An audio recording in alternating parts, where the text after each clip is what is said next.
ब्रज क्षेत्र के अध्यक्ष श्रीमान रजनीकांत माहेश्वरी जी, यहां पर उपस्थित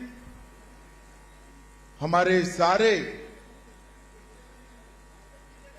विधायक के प्रत्याशीगण, श्री लक्ष्मी नारायण चौधरी जी, लक्ष्मी नारायण जी खड़े हो जाइए भाई, ताली बजाओ लक्ष्मी नारायण जी के लिए।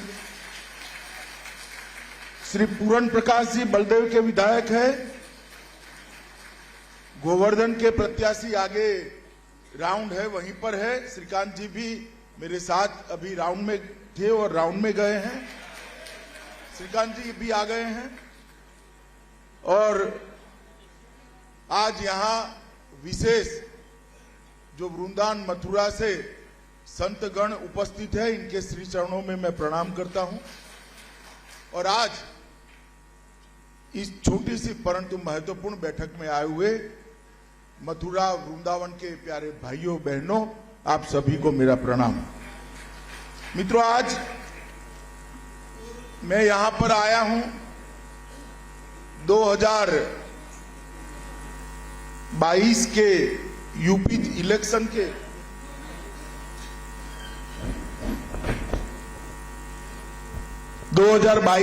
यूपी इलेक्शन के हमारे सभी प्रत्याशियों को जिताने की अपील करने आया हूं, क्योंकि कोरोना के कारण चुनाव आयोग ने एक छोटी सी मीटिंगें करने की आचार संहिता बनाई है।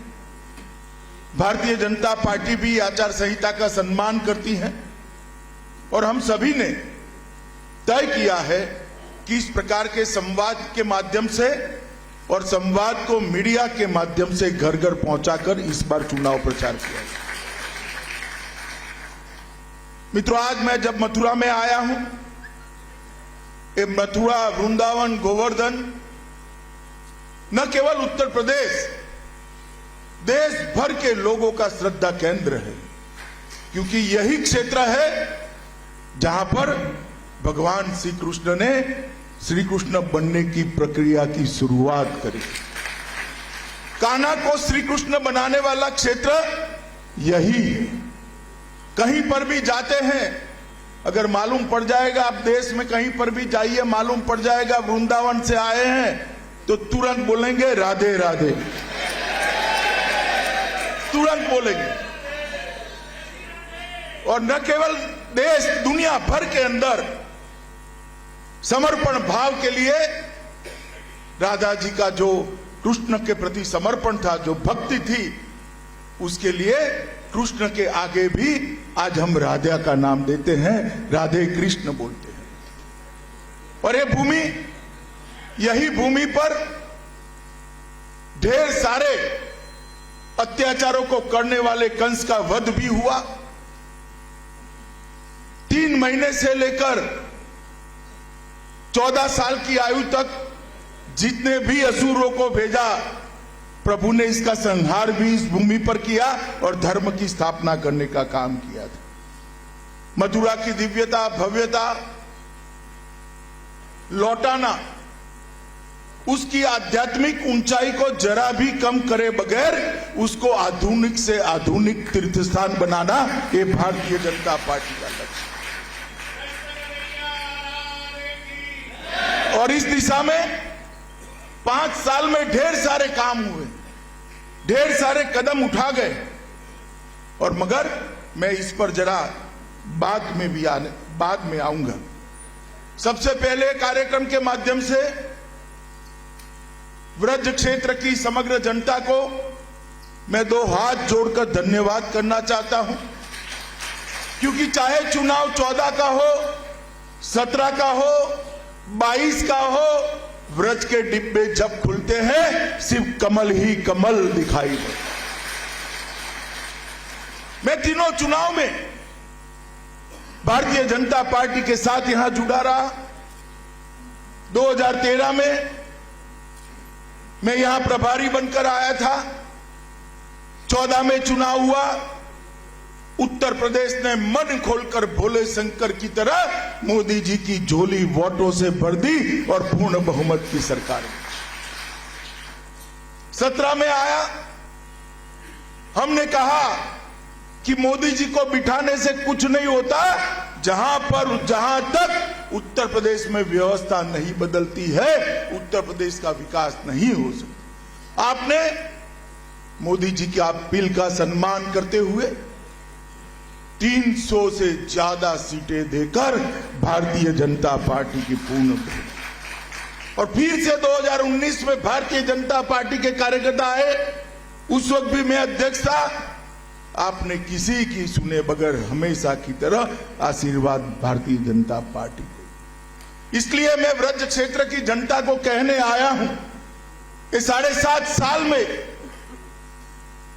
देश और उत्तर प्रदेश में जो परिवर्तन हुआ है, इसका अगर सीधा यश किसी को देना है तो मैं बेझिझक उत्तर प्रदेश की महान जनता को देकर उसका धन्यवाद करूं।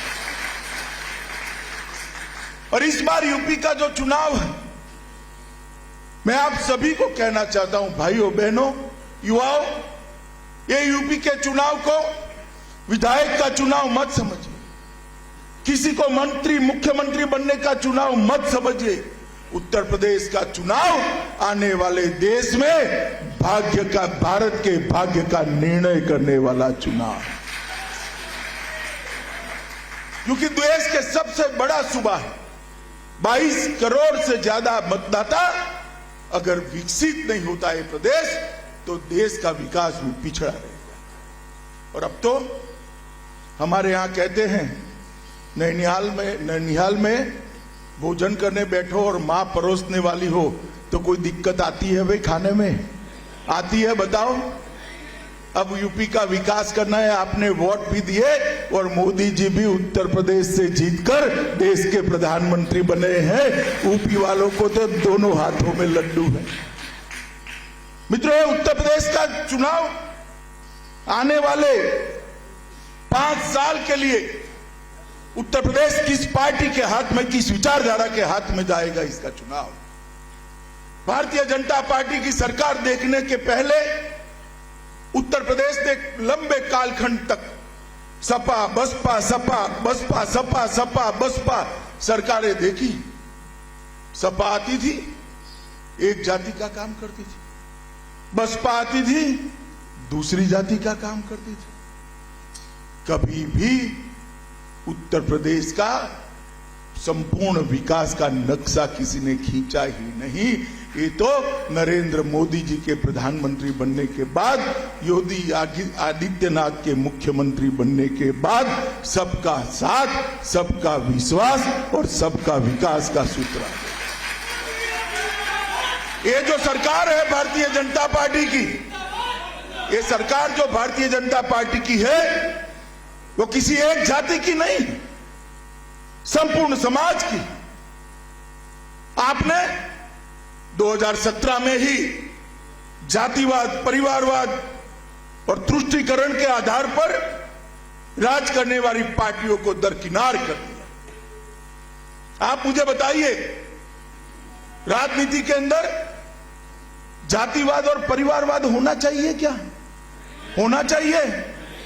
राजनीति के अंदर अपनी वोट बैंक का तुष्टीकरण करने के लिए सारे समाज को दरकिनार कर कर आगे बढ़ना ठीक है क्या? मित्रों, ये सरकारें चली, जातिवाद परिवारवाद के लिए चली, तुष्टीकरण के आधार पर चली और भ्रष्टाचार का यहां चारों ओर बोलबाला था। मैं आपको पूछना चाहता हूं, 7.5 साल से मोदी जी की सरकार है, राहुल बाबा भी भ्रष्टाचार का आरोप नहीं लगा सकते? लगा सकते हैं क्या? लगा सकते हैं क्या? 5 साल हो गए योगी सरकार को। अखिलेश बाबू, नोटों की ढेर निकलते हैं आपके लोगों के यहां से, भारतीय जनता पार्टी भ्रष्टाचार का कोई आरोप नहीं लगा। हमने पारदर्शी सरकार देने का काम किया है। हमने लोगों का जो पैसा था, लोगों का जो अधिकार था, उसको अपने घर में पहुंचाने का काम किया है। मित्रों, उत्तर प्रदेश को हम सब जानते हैं, मगर तनिक मैं 5 साल पहले ले जाना चाहता हूं। समाजवादी की पार्टी की सरकार थी, गुंडा राज था या नहीं था? बताओ भाई, जरा जोर से बोलो, था या नहीं था? बाहुबली परेशान करते थे या नहीं करते? बहन बच्चियों को सम्मान, उसका अपमान होता था या नहीं होता था? भारतीय जनता पार्टी की सरकार आई, जो बाहुबली से पहले पुलिस डरती थी, वो पुलिस से डरकर गले में पट्टी लगाकर सरेंडर कर रहे हैं, सरेंडर कर रहे हैं। और जब इन पर गाज गिरती है, अखिलेश जी के पेट में दर्द होता है। कहीं आजम खान, कहीं मुख्तार अंसारी, न जाने कितने कितने फैला कर रखे थे। आजम खान को पकड़ा तो सीआरपीसी की सारी धाराएं कम पड़ गई, इतने केस आजम खान पर लद गए। और मित्रों, मैं आपको ये कहने आया हूं, सिर्फ 2000 करोड़ की भूमि, सरकारी संपत्ति, ये माफियाओं ने जो कब्ज की थी, उसको खाली कराने का काम ये भारतीय जनता पार्टी की सरकार ने किया है। मोदी जी के नेतृत्व में योगी आदित्यनाथ ने किया है। मित्रों, यहां पर कानून का शासन करने लगाने का काम भारतीय जनता पार्टी की सरकार ने। और अखिलेश बाबू, आप कानून और व्यवस्था का सवाल उठाते हो, जरा चुल्लू भर पानी में डूब मरो, आपको बोलने का कोई अधिकार नहीं। मैं आंकड़े लेकर आया हूं। अखिलेश बाबू, मैं आपको कहना चाहता हूं, मां बहन मायावती जी, मैं आपको कहना चाहता हूं, कल मेरी बात का सार्वजनिक जवाब दीजिए। अखिलेश बाबू के शासन से भारतीय जनता पार्टी के शासन में डकैती में 70% कमी हुई है। कितनी हुई है भाई? लूट में 72% की कमी हुई है। कितनी हुई है? हत्या में 29% की कमी हुई है। कितने प्रतिशत की? और अपहरण के अंदर 35% की कमी, ये भारतीय जनता पार्टी के शासन में। और अगर आप इसका जवाब देना चाहते हो तो जरूर दे दो, मुझे जवाब देने की जरूरत नहीं है। हमारा युवा मोर्चा का कोई कार्यकर्ता अगर आपको आंकड़े दिखा जाएगा। ये जो दावे करते हैं, मैं पूछना चाहता हूं कि आपके शासन के अंदर सुशासन क्यों नहीं है? यहां कानून का राज क्यों नहीं आया? और मित्रों, उत्तर प्रदेश की आर्थिक व्यवस्था खस्ता हाल, लाले पड़ गए थे तनख्वाह करने के। आज 5 ही साल में उत्तर प्रदेश भारत की दूसरी सबसे बड़ी व्यवस्था है। एक बार और आशीर्वाद दे दो, राधे राधे कर कर अगले 5 साल में नंबर 1 अर्थव्यवस्था बनाने का काम भारतीय जनता।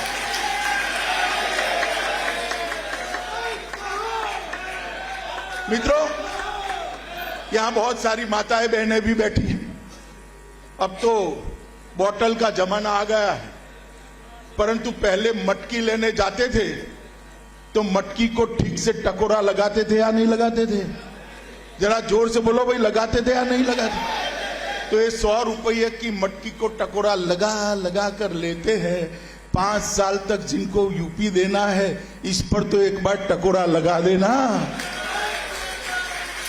और अगर टकोरा लगाओगे तो जवाब नरेंद्र मोदी के नेतृत्व की भारतीय जनता पार्टी पर ही आएगा। मित्रों, कबीर साहब ने बहुत खूब कहा है, कबीर लोहा एक है, गढ़ने में है फेर, ताही का बख्तर बने ताही की शमशीर।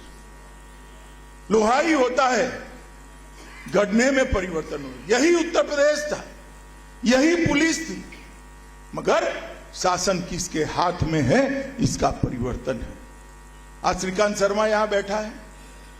श्रीकांत को मैंने मेरे साथ कार्यालय में काम करते हुए देखा है। इतने युवा कार्यकर्ता को इतने बड़े राज्य का हमने ऊर्जा मंत्री बना दिया। जिले जिले में, मुझे बताओ भैया, जिले जिले में बिजली की स्थिति में सुधार हुआ है या नहीं हुआ है? शहरों में 24 घंटा बिजली आती है या नहीं आती? गांव में 20 से 23 घंटा बिजली आती है या नहीं आती? पहले आती थी क्या? आती थी क्या? तो कबीर साहब यही कहते हैं कि लोहे से ढाल भी बन सकती है, शमशीर भी बन सकती है। शासन अगर अखिलेश के हाथ में है तो गुंडों का राज होगा, शासन अगर भाजपा के हाथ में है तो विकास का रास्ता प्रशस्त होगा। मित्रों, हमने गुंडा राज से मुक्त किया है, आतंकवाद से मुक्त किया है, दंगों से मुक्त करने का काम ये भारतीय जनता पार्टी की सरकार ने किया है। मित्रों, यहां पर ढेर सारे काम यहां पर किए गए हैं। मैं बहुत डिटेल में तो नहीं जाना चाहता हूं, कुछ जरूर बताऊंगा। भगवान परशुराम के नाम पर यहां प्रदेश में परशुराम पार्क का निर्माण हम कर रहे हैं। यहां पर वृंदावन के अंदर ढेर सारे काम भी हमने चालू किए हैं। मथुरा में भव्य कृष्ण महोत्सव का उत्सव कर कर दुनिया भर के यात्री मथुरा में आए, ये परंपरा को भारतीय जनता पार्टी ने शुरू किया है। श्री कृष्ण जन्मभूमि क्षेत्र के 10 किलोमीटर में तीर्थ स्थल घोषित करने का काम भारतीय जनता पार्टी की सरकार ने किया है। वृंदावन, बरसाना, गोवर्धन, बलदेव, नंदगांव, राधाकुंड और गोकुल जैसे धामों को तीर्थ स्थान घोषित कर कर उसकी महत्ता और पवित्रता और दिव्यता को आगे बढ़ाने का काम भारतीय जनता पार्टी की सरकार ने किया है। ब्रज तीर्थ विकास परिषद की हमने स्थापना की है। ब्रज परंपराओं की सभी छटाओं, सांस्कृतिक पर्यावरण संबंधी भी चिंता यही समिति कर रही है और आने वाले दिनों में विश्व भर का पर्यटन यहाँ आए, इस प्रकार का हमने आयोजन किया है। बांके बिहारी मंदिर की 22 कुंज गलियों और कृष्ण जन्मस्थान के मार्गों का विकास, मैं पहले भी आया हूं, आज भी बांके बिहारी की गलियों में जाकर आया हूं। बहुत बड़ा अंतर देखकर मन को बहुत शांति मिली। बांके बिहारी मंदिर की 23 कुंज गलियों को भी विकास कर रहा है। लगभग मथुरा वृंदावन निगम क्षेत्र में 70,000 घरों को, जिसमें सबसे ज्यादा गरीब घर है, उनको शुद्ध पीने का पानी पहुंचाने का काम ये भारतीय जनता पार्टी की सरकार ने किया। मित्रों, उत्तर प्रदेश की सरकार ने रामायण सर्किट, महाभारत सर्किट, शक्तिपीठ सर्किट, आध्यात्म सर्किट, जैन सर्किट और सूफी सर्किट को भी चालू कर कर धार्मिक पर्यटन को पूरे उत्तर प्रदेश के अंदर बढ़ावा देने का काम किया है। मित्रों, मोदी जी की जब सरकार आई तब मोदी जी ने कहा था कि मेरी सरकार देश के करोड़ों गरीबों, आदिवासियों और दलितों की सरकार होगी, पिछड़े समाज की सरकार होगी। और मोदी सरकार ने 7.5 साल में इसको चरितार्थ कर कर दिखाया है। मैं सिर्फ उत्तर प्रदेश की बात करता हूं। अखिलेश भाई, सुनते हो तो जरा जवाब दे देना कि आपके शासन में और बहन जी के शासन में 20 साल में ये सब क्यों नहीं हुआ था? जरा जवाब तो देना। आपने भी कम शासन नहीं किया है। देना चाहिए नहीं देना चाहिए भाई? जरा जोर से बोलो, देना चाहिए नहीं देना चाहिए? मित्रों, 1,67,00,000 गरीबों के घर में मोदी जी ने गैस का चूल्हा फ्री ऑफ कॉस्ट पहुंचाकर धुएं से मुक्त। एक गरीब के घर में जब गैस का चूल्हा पहुंचता है तो पूरा घर धुएं से मुक्त हो जाता है। बीमार आदमी का तो भला होता है, खाना पकाने वाली मां की आंख की ज्योति भी नहीं जाती, फेफड़े भी इसके सलामत रहते हैं। लगभग 2,61,00,000 शौचालय बना रहे हैं। 2,61,00,000 घर ऐसे थे जिसमें शौचालय नहीं था। मित्रों, वो परिवार की महिलाओं की स्थिति की आप कल्पना करते हैं। इसलिए उत्तर प्रदेश में शौचालय को इज्जत घर नाम दिया है, जिसने महिलाओं का सम्मान बढ़ाने का काम किया है। आजादी के 70 साल के बाद वो मां, बहन, बेटी शर्मसार होती थी। आज मोदी जी ने ये 2,61,00,000 परिवारों की 10 करोड़ बहनों को, भाइयों को आज शौचालय देकर उनका सम्मान करना का काम किया। मातृवंदना योजना में 40 लाख लोगों को लाभान्वित किया गया। 1,41,00,000 घर ऐसे थे जिसमें आजादी के 70 साल के बाद बिजली नहीं थी। अब ये कहते हैं हम मुफ्त बिजली देंगे। अरे भाई अखिलेश, आप तो बिजली ही नहीं दे पाएंगे, मुफ्त की क्या बात करते हो आप? जो बिजली नहीं दे पाया वो मुफ्त दे सकता है क्या? बताओगे, दे सकता है क्या? 1,41,00,000 घरों को निःशुल्क विद्युत देने का काम श्रीकांत शर्मा के नेतृत्व में भारतीय जनता पार्टी की सरकार ने। स्वनिधि योजना में 8,80,000 रेहड़ी पटरी वाले भाइयों को मोदी जी ने लोन देकर उनके जीवन को कोरोना काल में पटरी पर चढ़ाने का काम किया है। प्रधानमंत्री श्रम योगी मानधन 6 लाख से ज्यादा लोगों को दिया गया है। और उत्तर प्रदेश में जब कोरोना आया तब आप मानकर चलिएगा कि सबको डर था कि उत्तर प्रदेश के अंदर ज्यादातर आबादी गरीबी रेखा के नीचे है। किसी की रेहड़ी पटरी बंद हो जाएगी, किसी की ऑटो बंद हो जाएगी, किसी का कल कारखाने छोटे छोटे बंद हो जाएंगे। ये लोग खाएंगे क्या? कोई बचत तो होती नहीं। दिन का कमाकर शाम को खाते हैं। क्या होगा? मोदी जी ने 16 करोड़ लोगों को 2 साल से मुफ्त अनाज देकर उनके जीवन निर्वाह को आगे बढ़ाने का।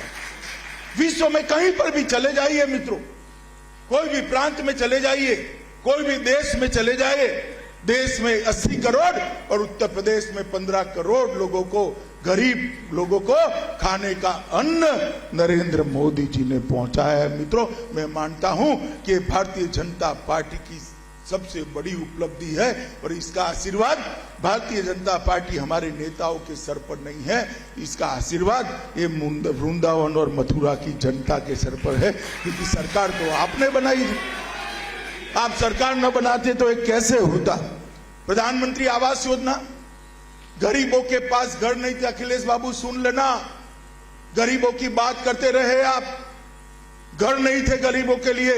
42 लाख लोगों को उत्तर प्रदेश में घर देने का काम नरेंद्र मोदी सरकार ने किया है। योगी आदित्यनाथ ने इसको नीचे तक पहुंचा है।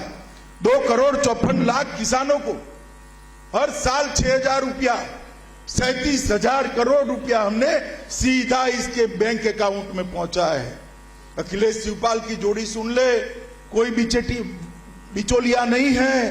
पैसे अब सीधे बैंक अकाउंट के अंदर जाते हैं और लगभग 15 करोड़ लोगों को प्रधानमंत्री आयुष्मान भारत योजना का कार्ड देकर 15 करोड़ लोगों को 5 लाख तक की सारी स्वास्थ्य की सुविधाएं फ्री ऑफ कॉस्ट करने का काम भारतीय जनता पार्टी की सरकार ने किया। 1,66,00,000 किसान क्रेडिट कार्ड दिए। मैं गन्ना के क्षेत्र में आया हूं, पश्चिमी उत्तर प्रदेश में हूं। अखिलेश बाबू गन्ने की भी बात करते हैं।